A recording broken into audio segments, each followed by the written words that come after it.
Thanks everyone for your patience. Our fine producers today are helping ensure that we have no internet ruffian issues, no vulgarities, except from the panelists at our session today.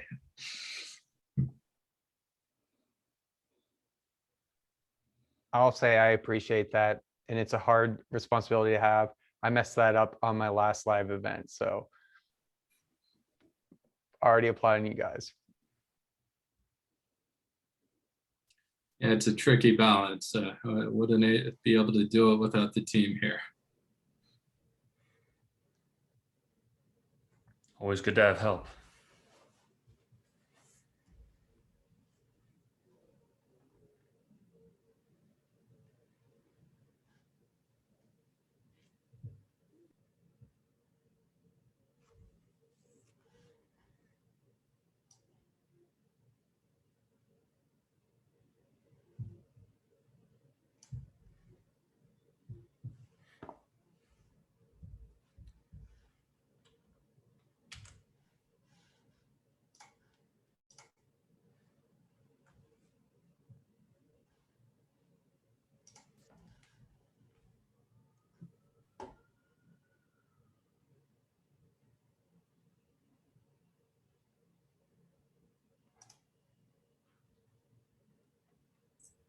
All right, Warner, that's everybody that's in the waiting room.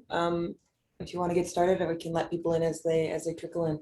All right, fantastic. Thanks so much, Maddie. Appreciate it. Welcome everyone to the second TechLife Live for Leadership, Career, and Community. This second session today is going to be focused on community leadership. Before I get too far into the program, I'm going to take a moment to introduce myself. Hi, I'm Warner.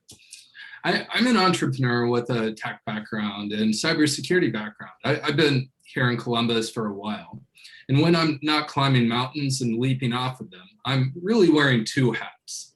My for-profit hat, I founded a company called Gamma Force, and we help companies with cybersecurity and technology strategy through fractional executive services and expert strike teams.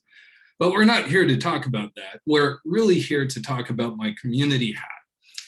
And I founded a nonprofit, a 501c3 called Tech Community Coalition. We'll be 5 in July. And our mission is to help support and enable the tech and startup community in Columbus and surrounding areas. Really, not just Columbus, everywhere, but we're pretty Columbus-centric. And I'm super passionate about community and proud to be part of TechLife Live. And thank you all for being here. A few things I'd like to mention, just some housekeeping items. If you can, have video on. If you have a personal situation where it's not appropriate, I'll leave that to you, but don't be shy. Everyone here is welcome to have video on. Maddie and Kyle are our producers of our session today, and they're going to be helping support our program. So raise your hand in chat, ask a question. Don't be shy. We have folks here to help facilitate, and they'll be paying attention. We're going to start and end on time. But if you do want to hang out after the session, it's going to be informal. I have a libation, and you're encouraged to have your own. And we're just going to hang out and get to know each other, maybe evolve our discussion about community and leadership.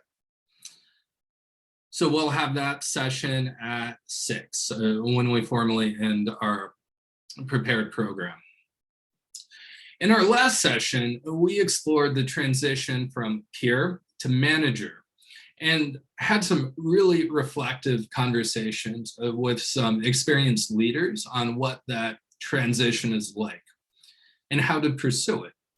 Today, we're going to be talking about community and how it's key to making a bigger impact as a leader. Today, we have 3 esteemed guests. Our panelists today, Kevin Mack, who is founder, organizer, leader of the Columbus Web Group, and does many more things, as many of you already know. Kevin, would you like to share a little bit more about your professional background? Yeah, and thanks for the introduction, and thanks for setting this all up. I'm excited to be the first one to call because then I don't have to be thinking about what I'm going to say. So you're putting me on the spot.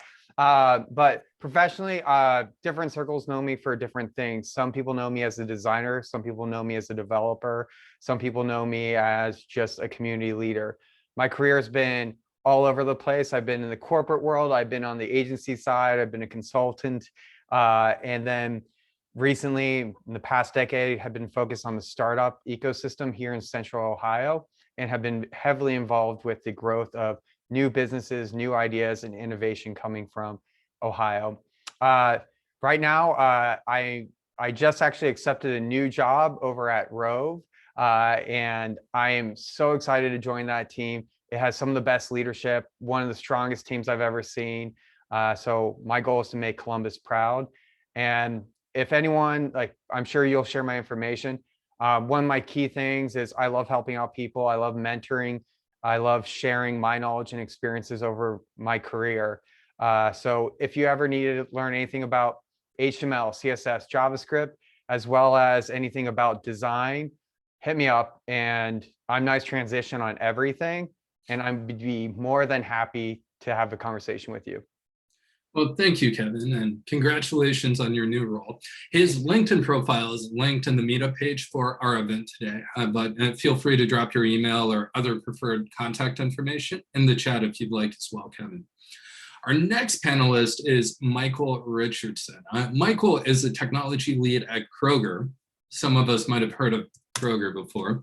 He's also an avid community leader. He's the lead organizer of Momentum Developer Conference, of Cincinnati Software Craftsmanship, and a board member of the circuit. And you might have noticed all these things have a Cincinnati theme. You might guess that a lot of the tech community, the software community, Michael has a big part of it in Cincinnati. So if you're active in the Cincinnati technology community, good chance you've run across Michael before. Anything you'd care to add, Michael, before we continue? I think that covers most of it. I'm always happy to talk with people. Like Kevin mentioned, mentorship and getting people more involved in the community is definitely a passion of mine. Well, thank you, Michael. And last but not least, you'll notice the order I went in is alphabetized. Rachel Kershaw. Rachel is an early technology entrepreneur and technology leader in Columbus. She has some of the stories we don't always talk about in the tech community anymore, because we sometimes have a shorter term view. So if you ever want to hear some cool stories about early Columbus technology entrepreneurship, Rachel's a good person to hit up.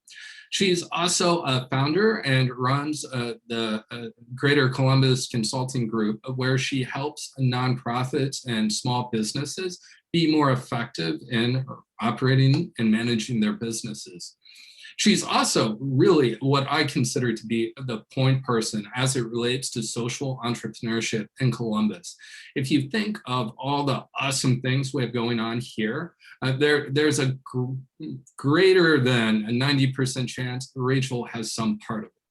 I'll highlight a couple things. She's an organizer of Conscious Capitalism, Give Back Hack, Can't Stop Columbus, the Small Business Meetup, and I know I'm forgetting at least 3 things. Anything more you'd like to add to that, Rachel, before we move on? Yeah, I mean, thanks for the intro and thanks for inviting me. I'm sure I will forget a few things if I tried to name them all, actually. But anybody who's trying to enable more success, more small businesses, more social enterprise, more community, I try to find at least a piece of my time to help them out. And really, that's my dream job. So I'm pretty excited that that's what I get to do these days. That's awesome. If we're all not in our dream jobs, we should be figuring out how to get there. Well, today we're here to talk about community and leadership, and I couldn't think of a more refined and impressive group to have together to talk about that topic today. And in fact, we don't have any prepared questions. We're just going to have a great conversation here and talk about community and leadership. So the first thought I'm going to bring to the table here is I'm curious.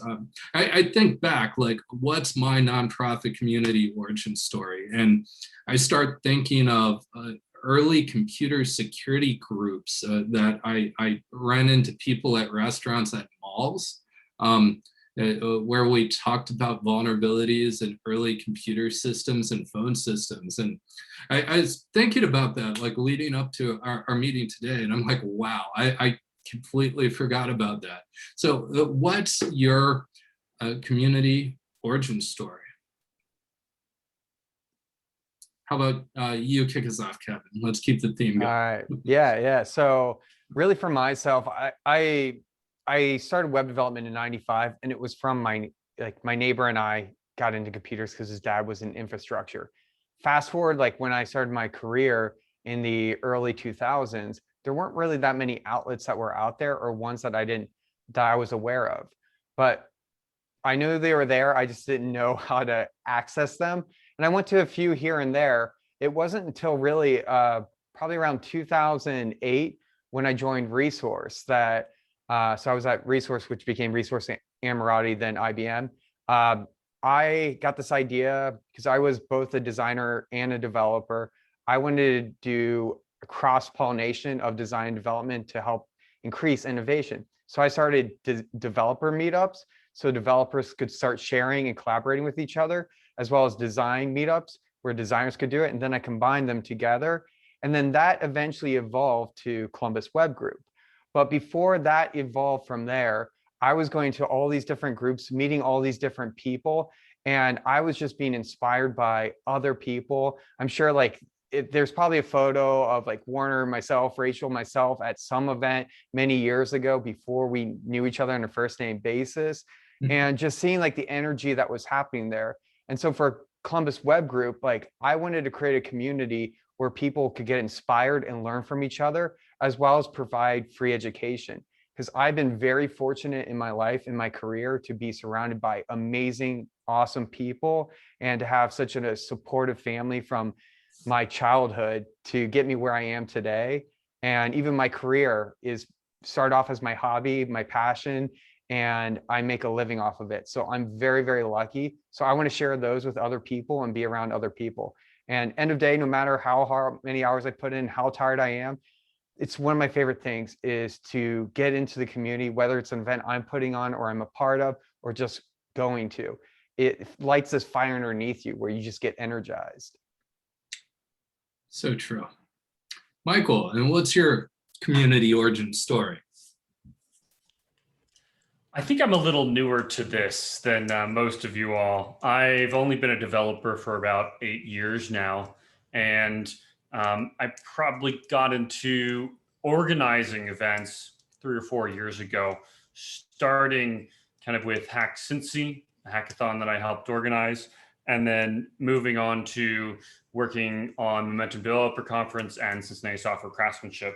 So both Software Craftsmanship and Momentum weren't founded by me. I got involved, and then as the leaders stepped out, it kind of fell in my lap.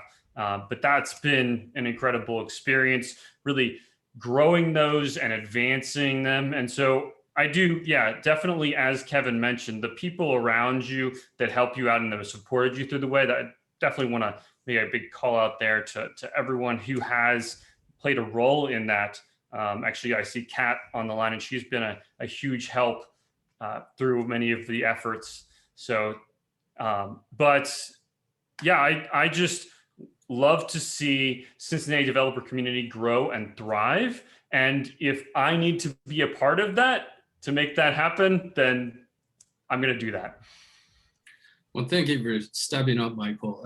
That's one of the things I talk about a lot in the community, and we shouldn't compete. I mean, this is nonprofit work. I'm not getting paid. We're not getting paid for this. Exactly. Why would we compete with each other? Let's just help everyone get better and help the things that exist get better. And if it exists, support it. We don't need to create another one. Rachel, Yeah. what's your origin story? So, as you kind of alluded to earlier, I've been around and working in Columbus for a very, very long time at this point.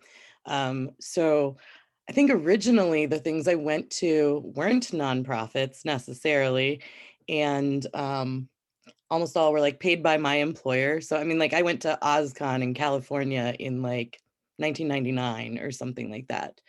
And for me, networking per se was not actually, still isn't actually like the way people use that word sometimes. It's not for me. But I'm way into learning more. And so OzCon as a brand new developer was amazing, right? And I came back from that and other things like that. And really back then, Columbus didn't have much of this community that we enjoy today. Like there was a Perl mongers group, and I was a Perl developer back then. So, you know, I went on the rare occasions that I could. But honestly, nothing like what we have today. Like that group wasn't nearly as regularly scheduled meetings, I guess, especially as the years went on and that language fell in popularity, right?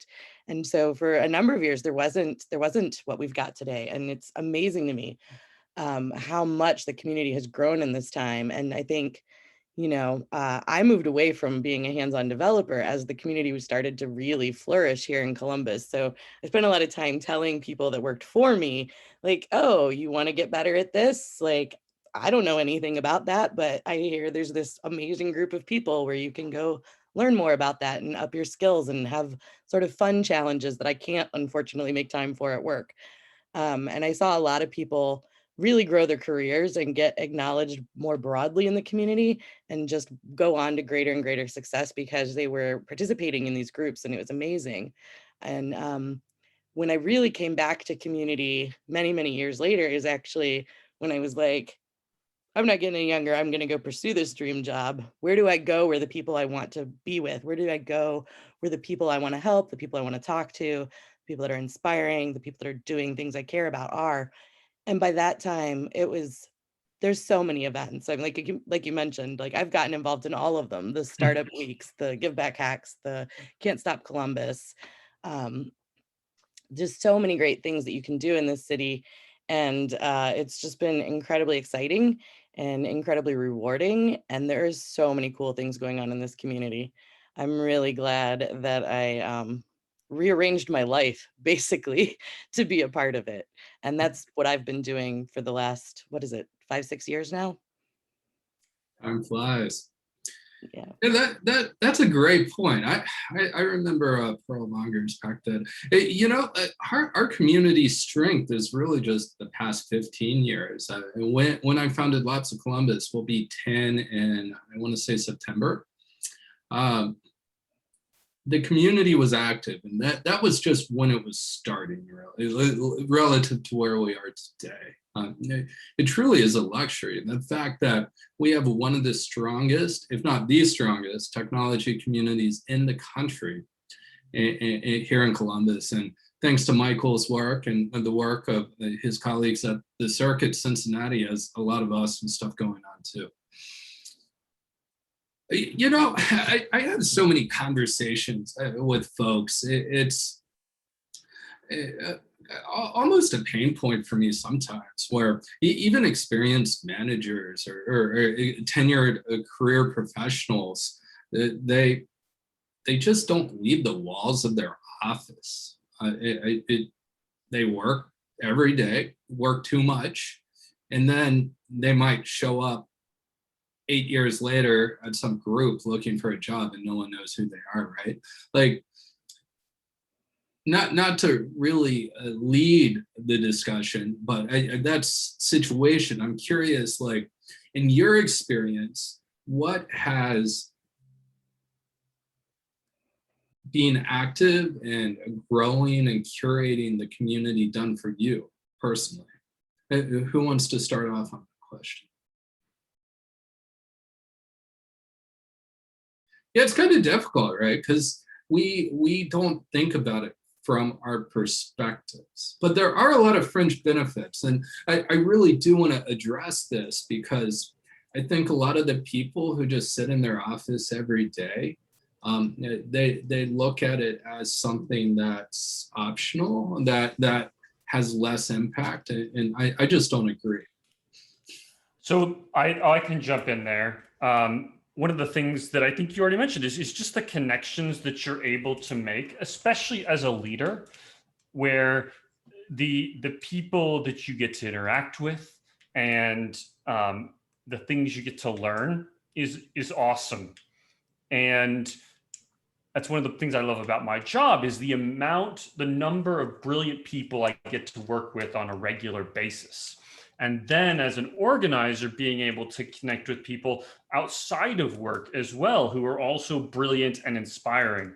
And I love that opportunity. And I love to be able, for instance, I don't know how easily we would have met Warner if I had not been active in the Cincinnati community.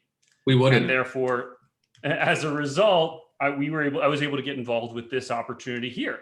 So different things like that. I could go on, but I want to give others a chance. And I think the part that I skipped over was the years that I was more of a manager and director and those sorts of levels in the commercial world, working for a company. And I did go to events. There just weren't quite as many during those years. I would say Ben's TechLife series and newsletters and stuff are one of the few things that were regularly going on back, maybe as far as 2005, maybe earlier. But I certainly went to the events that he held. I remember, going to events he would set up where the speaker would be the author of the latest, greatest business book that all the tech community needed to read, whether it was about agile development or something else very, very practical and very, very needed by the whole industry at the time. And it was a who's who of every company in town.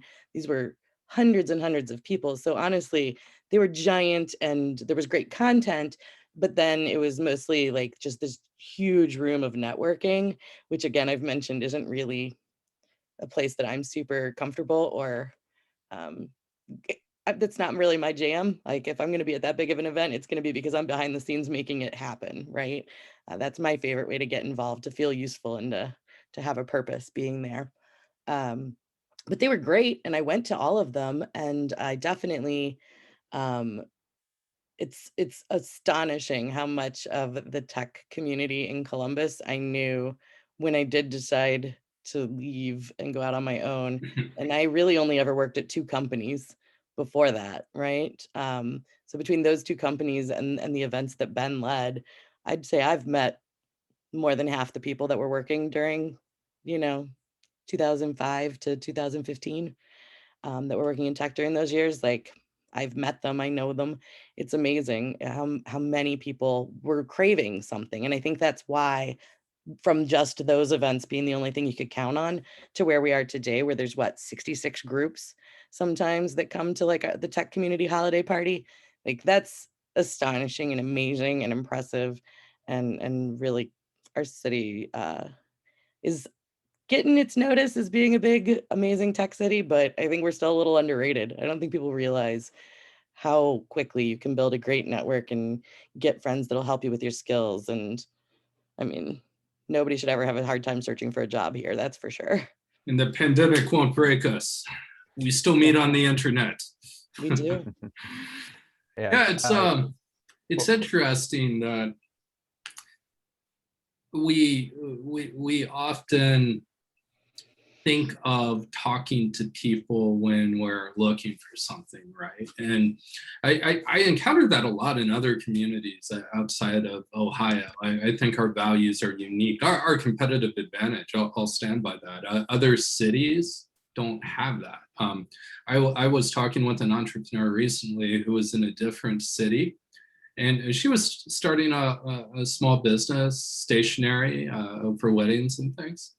And she'd talk to people and try and talk to people and peers, and they wouldn't talk to her. And she moved to Columbus and had the opposite experience, as you'd imagine. I think you had some thoughts to add, Kevin. Yeah, well, and a few things like back in the day, like thinking back to it, a lot of those were just from like Microsoft was putting on events or like some big corporation. or some national thing that came in. I think the only community that I was really active a part of was IXDA, but that was a national thing that came in and kind of bloomed initially in Columbus. But to the question on like the leadership side of it, like, and one of the best things about community is, you know, in a job that you have, especially more in a corporate environment, they put together a path for you. And you have these quarterly check-ins, you have these 360s, but it's a strategic path that you collaborate with them on, but it's in the realm of that business, which is not right or wrong. But a lot of times, and I see this especially with like developers, they say you become a junior developer, a senior developer, architect, and then you're a dev manager, and then you're a director, and then you kind of like plateau there. But what if you're just a developer that wants to make awesome code and keep their hands like dirty, keep their feet wet every single day, and they don't have the skill set, or nor do they want to manage people. They just want to make stuff. And so a lot of these jobs do that. And when you are working in one of those environments, sometimes when you say like, I don't want to become a manager, they take that as a sign like you're becoming complacent. And you're like, no, I don't want to be complacent. And then when you go and ask for a raise, they're like, well, why should we pay you more? And it's like, well, because of all the knowledge and the experience, and also my subject matter expertise of this, and the list goes on and on and on. But in the community sense, you could have that same discussion, and not even like, it's not about bashing the company that you're working on or even saying anything negative. It's to get influenced by other people. And you can't do that anywhere else besides in a community. And I know like startup people, like you made an amazing point, especially in the startup world, someone that is like first-time entrepreneur, someone that's trying to get their idea out. They don't know where to start. They don't have the money. They don't have the capital. They don't even know what day zero means to them. And they need a community to support them so they don't make a dumb decision, or even try to make something that already exists, which happens. And then really the last piece is like building out the confidence. Like a lot of people, I see them at our events, and I'm like the biggest introvert extrovert of all time. Like I actually was very shy, and I was like, I didn't even start talking until like I was age 3, but now you can't shut me up. And like my response is really long here, but I'm going to wrap this up here quick. But building out the confidence of people. And for me, like when I see someone in the corner at one of our events that has like 100 people, it's like, that's the person I want to spend time with. Like I want to make them feel comfortable, and I don't want to push them. I want to work at their pace and make sure that they feel welcome and that they know that they have a support, and then be like, hey, hit me up with a coffee. Like that coffee meeting, that's the one thing we missed in 2020. That coffee meeting can be life-changing to someone. You don't have to be a community organizer or a leader. You can just be someone that's at one of those events, and you could change someone's life. And a lot of those meetings have turned into people that are going to be like, they're still best friends of mine. They're going to be invited to my wedding next year. And it's just because we had a coffee together at one point that we met at an event. It's absolutely amazing. I think Yeah, these real. Sorry, go ahead, Rich. I was gonna say, Kevin, I think you hit on something that tickled my brain about the whole confidence thing.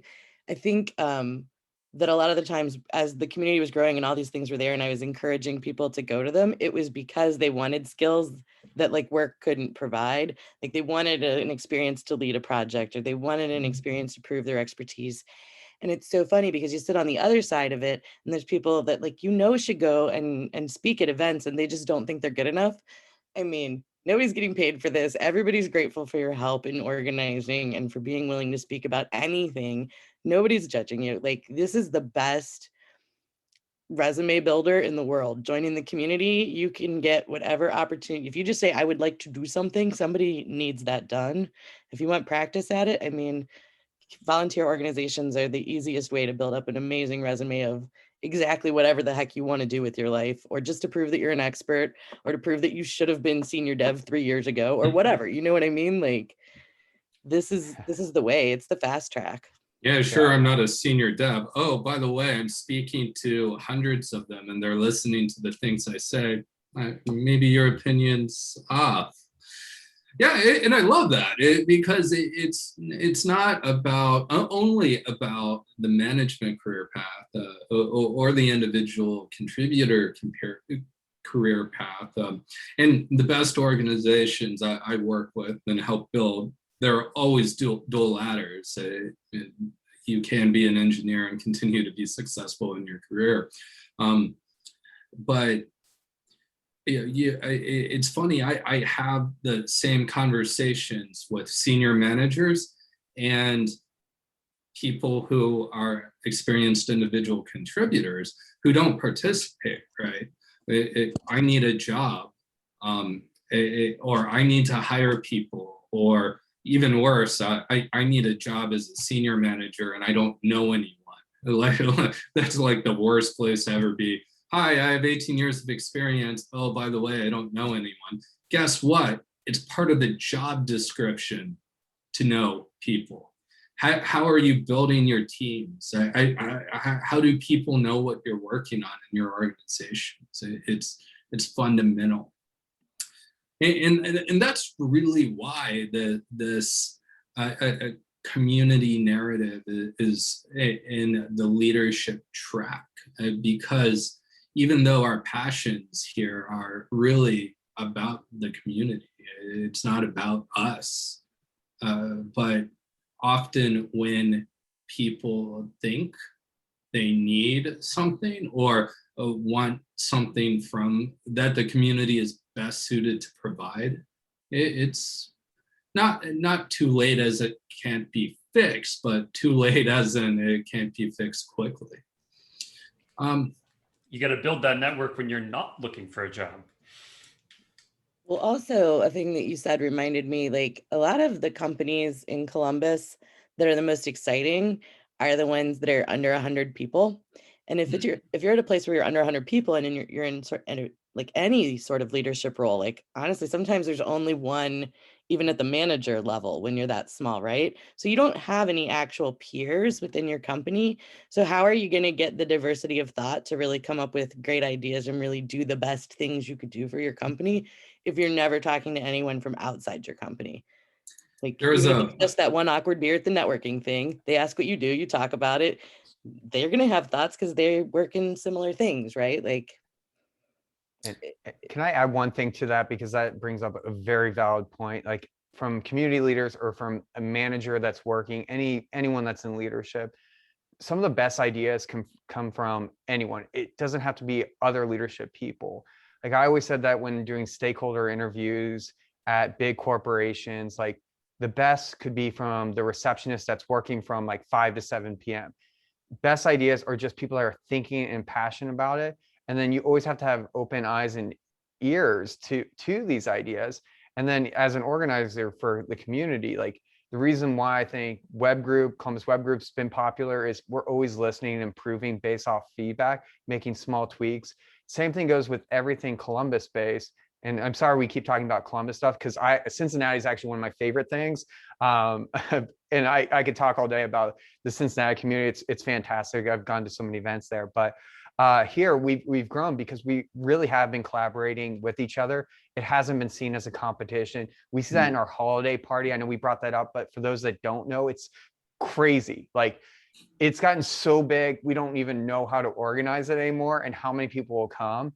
But it just shows like that the community is here and they want this, and they're so it's so active and it's so much fun.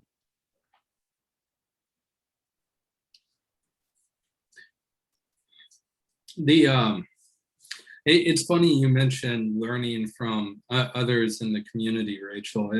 I don't, it's not something I often talk about, but it comes up occasionally, and it's so true. There was a point in my career where no one around me could challenge me. I wasn't, unfortunately, it was just circumstantial. There weren't others in the organization to learn from as peers. And that's how I became in the top 10 on server fault. I'm not anymore, but I learned a great deal from others in that community. And there are many communities out there as well. and I think going to the whole, like that was an online community, right? online only back then, right? So I think that actually, in terms of the whole like Ohio and how the pandemic has like changed our community or not, I actually think that, you know, I'm used to talking about Columbus, Columbus, Columbus, but during this year where everybody was really, really good, sort of because they had to be about being virtual, I think the Ohio community started to coalesce and is starting to be like a thing that there's some strong connections and, you know, sister organizations that didn't even really know the other necessarily existed, or maybe you knew, but you'd never met anybody from the Cleveland one or the Cincinnati or whatever.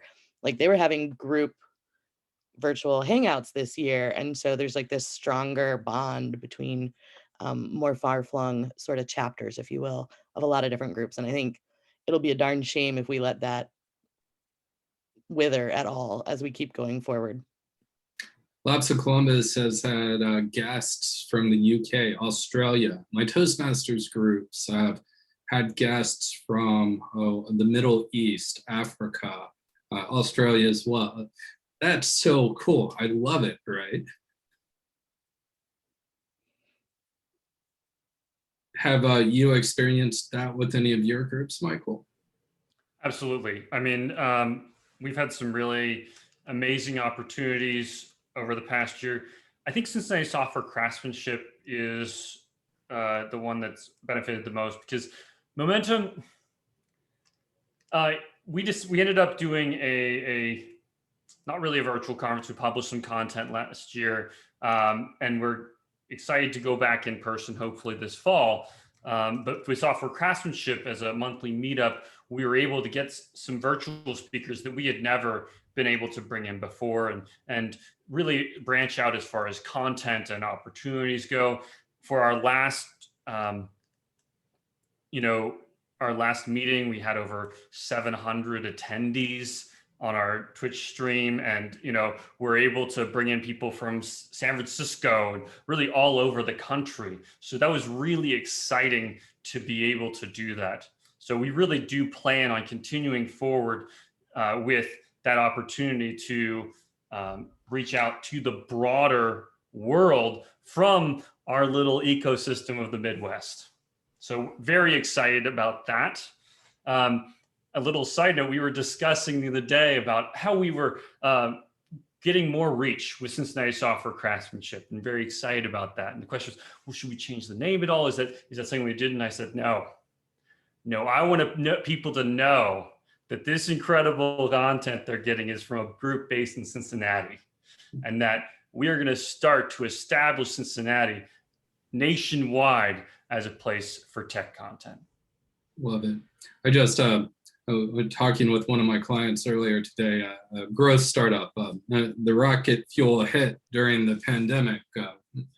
And I was just mentioning that they should have power or created in Columbus or whatever their favorite words are on their website. It'd be easy to miss. Something to be proud of, what we're building in our respective cities. Like I think back, like all the peers, technology practitioners who are leading and growing practices that we employ in our organizations, techniques, methods. And then I think about candidates I've sought out. These are often active community participants. When I look at resumes, if I see community activity, that stands out. There's people out there who we all can name off of the top of our heads, who are celebrities in our profession, so who could get any job they have tomorrow. And these are people who just one day decided they'd start speaking, give back. And now they're known nationally, if not internationally. What are some opportunities that you've seen that others can, who maybe haven't begun to do that, that they can contribute and involve themselves in the community with your groups or otherwise? I mean, like you mentioned, one of the first options is speaking. So taking advantage of those opportunities, we're looking at various ways in Cincinnati to really build our speaker culture and encourage people, maybe through some workshops to encourage people to submit during the Momentum CFP, which is starting in just a couple days, or to give them an opportunity to speak at other groups in the city. And I've really loved the opportunity, the way that can elevate a career. So giving people that chance to speak about stuff that they know about and then spread that knowledge. So first of all, they get an amazing thrill out of it. Their career gets a boost. And, then everyone, who's listening gets that knowledge from them. So that is an amazing opportunity, but then also participation. So either offering to help another organizer. I actually gave a lightning talk about this a couple of years ago. There's so many little things you can do to help a community organizer. And just, and for me, that's how I got my start. I didn't start the things that I am currently maintaining. I was a helper. And then as the leader stepped down, they said, well, come on in and take control. And that was a really cool opportunity. But even if you never do that, the things that you learn as a part of helping out, first of all, you're going to learn a lot. The leader is going to learn a lot about working in a team. And then the leader is going to have more opportunity to do more. So with Cincinnati Software Craftsmanship as an example, having a great team around me has allowed me to focus on bigger picture ideas. How can we mix up our content? How can we mix up our promotional strategies so that I don't have to worry about little details like getting a YouTube video published and things like that, these things are super important, but it takes away from the time that I have to work on other things. It's a big part of what we do with Tech Community Coalition too, and and the circuit, where we help support community leaders so they can focus on the program and content. Rachel, I know you're involved in so many things. Are there areas where you see opportunities for people to lean in and contribute? Oh, everywhere. I mean, so to be super clear on the Tech Community Coalition, obviously we're trying to put together a list of speakers for all of the groups to just know about. So if you would like to speak, by all means, just let Warner or I know. We will find a place for you to speak. So there's the easiest way, right? But also, like, if speaking isn't necessarily how you're comfortable, there's a ton of groups that do work where it's more hands-on contributions, like using your skills in the community. I mean, Can't Stop Columbus is all about that. We're building all kinds of things that we've identified that the community needs. And, I think that there's a little gap that I'm starting to see progress on, and I'm hoping it keeps going in this direction. I want to see like companies encouraging people to speak, and like maybe that's like a thing you should put on someone's roadmap as they move towards being a senior developer. But I also want to see companies, more of them, because it is starting. Like I said, I see sprinklings of both these things. Starting to see like companies, giving employees time to contribute to community, and not just a Meals on Wheels, but like full days to go and say, take on a Can't Stop Columbus project, or participate in some sort of hack. Or lots of companies in Columbus have started to see the value when Startup Week was getting really, really good. I mean, obviously there wasn't one last year, but like there was a trend towards companies allowing people to take time during the workday to go to this event. And I think we're on a good track. So I hope it continues. I think encouraging your employees to be a part of the broader community is something that, as those of us that are involved in the community keep moving up, and as just the community keeps getting stronger and stronger, there'll be more people in positions of leadership who understand the power of it. And so I hope that means that people starting their careers today get a lot more encouragement to spend some of their time giving back to the community from day one in their careers. And I think that's going to be awesome. And go ahead, sir. I was gonna say, I think also we as organizers can do little things to make it a little less scary, right? You mentioned a lightning talk. Like if somebody can just get up on stage for like 45 seconds, sometimes that's an easier ask. You know, in the heat of the moment, they can volunteer while they're all pumped up and not have to overthink it, not have to worry about what they're going to say. I think sometimes that's an easier ask. You know, create a little hype, get a little mojo going, and get some newbies on stage at an event. Just, you know. And some groups are better at that, that's for sure. Well, I'll name them, why not? Columbus Ruby Brigade does a great job at curating beginning speakers, and they often provide mentorship. And I know Kevin does some of that as well, so I don't want to steal his thunder. But I will say to the group here, if you are in a management or leadership position and your organizations are not supporting your workforce and helping them and encouraging them to participate in the community, you have a less capable workforce, and it's a competitive disadvantage. So, and you're probably going to have companies who do that hire from you, because engineering talent wants to have opportunities to develop their talent. And it's cheap, right? Most of the time, you don't have to spend $5,000 on a training class. No one's paying to be here today, right? Did you have anything to add, Kevin? Yeah. Areas where you can see people contributing. Rachel and Michael nailed it. But from a person coming to the event, sometimes it's just bringing someone with you. And like, that's the most important thing, is just bringing one other person that hasn't been there. Welcome outsiders to the community. And a lot of people are afraid to like show up at, especially if it has the title tech. Our events are for everyone at all ages. Like, no matter what, we've had kids from middle school show up. We've had non-technical people.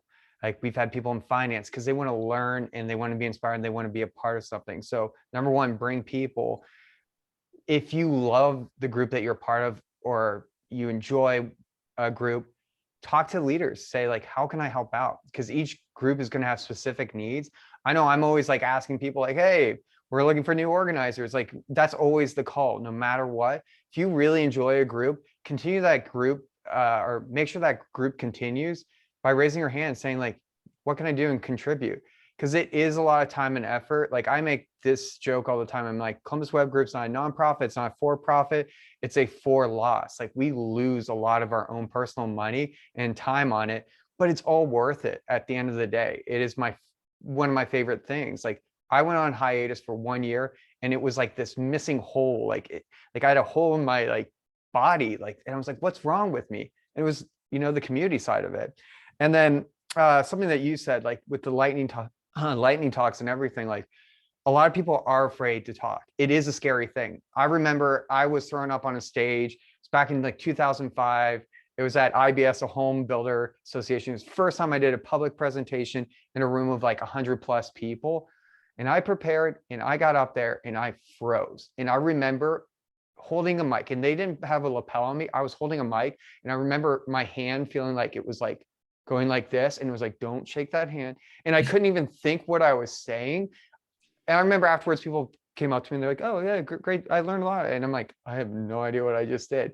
So from that, like, experiences and like being able to be on like different platforms and building that confidence, go out there, it took many years of practice, and it's its own skill set to do it. At Web Group, like, we work with our presenters 6 months in advance.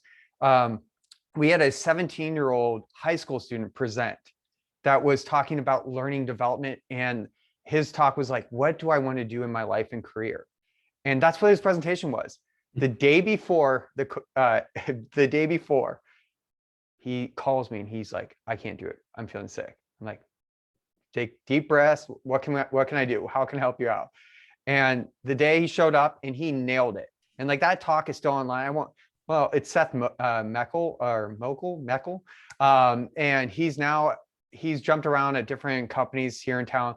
He's actually a really credited developer, and it's just been amazing. Like, when he did this talk, maybe now like 7 years ago, when he was 17, and now that he's like in his now almost mid-20s, and he's a successful developer, it's so cool. And it's so cool that that video exists online that I can replay, but it was just so cool to see him do that. And so, like, if anyone's like questioning it, it's like, you have people that are rooting about it, and they're going to be talking about it 7 years later about how amazing that talk was. Like, to me, that's just so beyond awesome.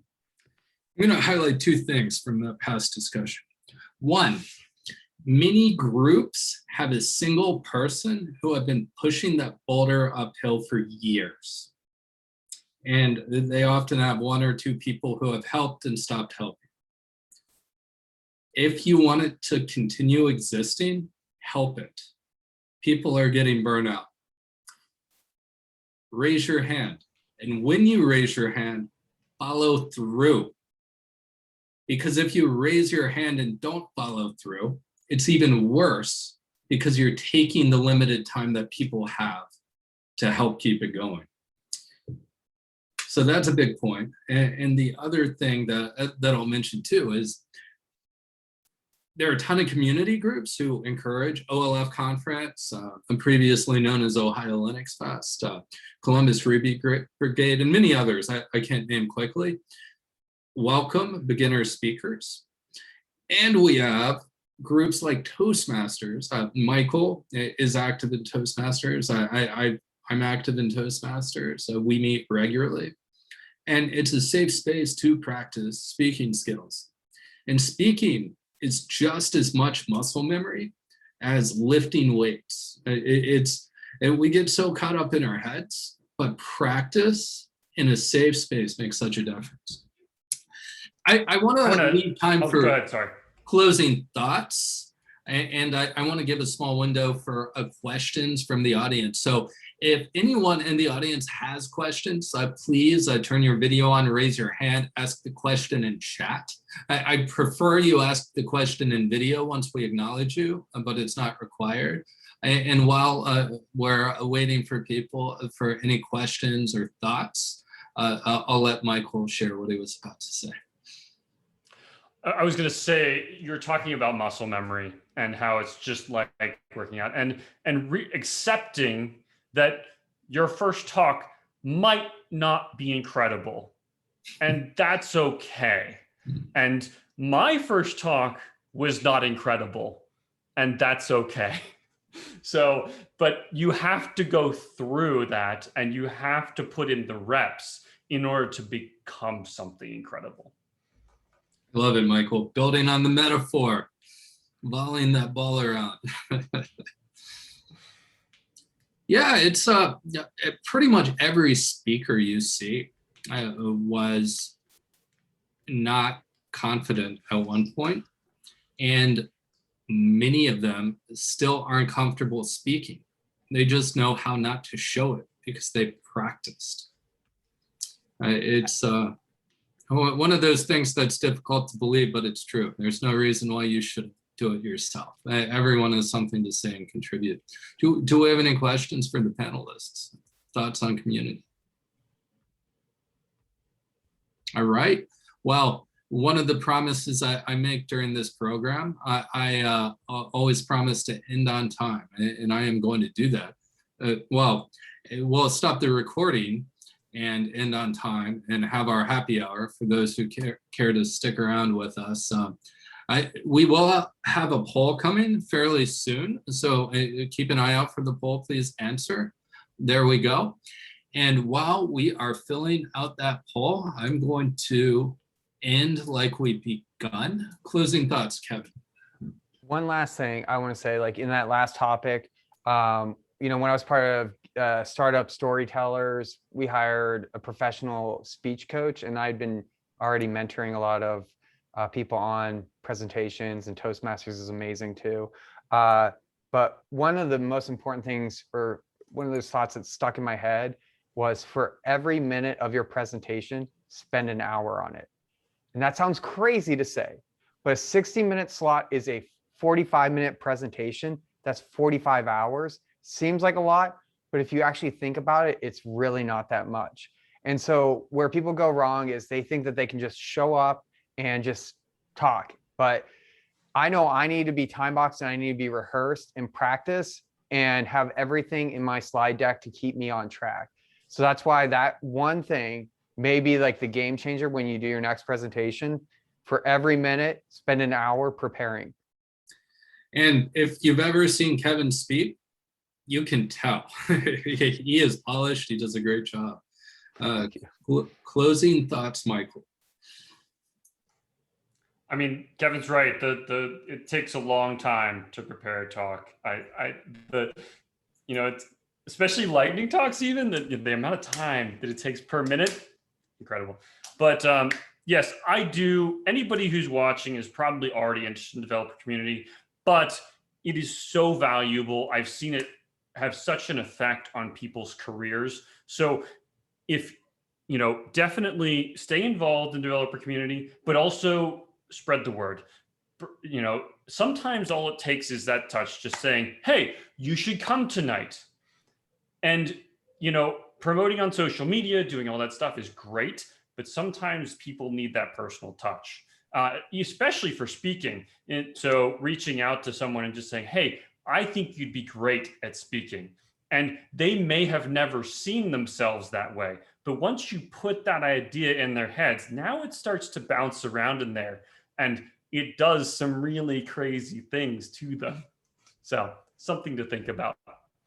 Thanks, Michael. Closing thoughts, Rachel. So I think we've been talking about speaking a lot, but I want to remind people of the ridiculously wide variety of ways you can actually support. Like people, especially when we come back in person again, there's things like carrying chairs, or you will often find me sitting at the name tag table, right? There's encouraging your company to sponsor. There's just attending. The bringing a friend, I would say, is you actually acting a little bit as a community organizer. I would say just, everything about these events is what's taking work, right? And any little bit of that you're willing to contribute will be greatly appreciated by every organizer, and it'll make our community a little bit better. So everybody just doing one little thing, and this community will just keep getting bigger and more awesome. But also on the speaker thing, I feel like we made it sound a little scary. So I have both given speeches that I prepared an hour per minute, and I have also done ones where I winged it. And while you will really be able to feel the pride of putting in that hour per minute, if you know your stuff, you will still impart knowledge that others need to know, even if you did not take that time and make the really big, huge presentation. And also, you will notice any flubs or nerves or anything you have way more than anyone else. I actually did not originally have a fear of speaking. And at some point in my career where I started caring about and really, really like the thing I was getting up there to say was really, really important, I got stage fright for the very first time ever. Like it was really bizarre. And sometimes when that happens to me, because it still does happen, I think most of the audience just can tell that I care. And so that I have passion about what I'm talking about comes across rather than what it feels like inside to me. And that's actually a good thing as near as I can tell. So so while it might sound scary, and yes, you can put a lot of work into it. I mean, people make whole careers out of speaking. So I don't think any of that should be surprising, but it's also, don't let it be a barrier to entry. You've got things that people want to hear. You've got things that the community will be better for having you involved in, and you should come out and help us make this city awesome, make this state awesome, make the world awesome. Make the world you want. Such wisdom, much wow. Well, big thanks to our panelists today. I will say all of us are very open to anyone who reaches out, and we know how people can contribute and opportunities that there are to contribute. So don't be shy and reach out to us. Our LinkedIn profiles are on the meetup. And some of us drop contact information in the chat. Big thanks to panelists. Big thanks to Maddie and Kyle for helping facilitate our session today. Big thanks to all of you for being here. Our next session and final session in the Leadership, Career, and Community series will be on executive leadership, finishing our leadership journey.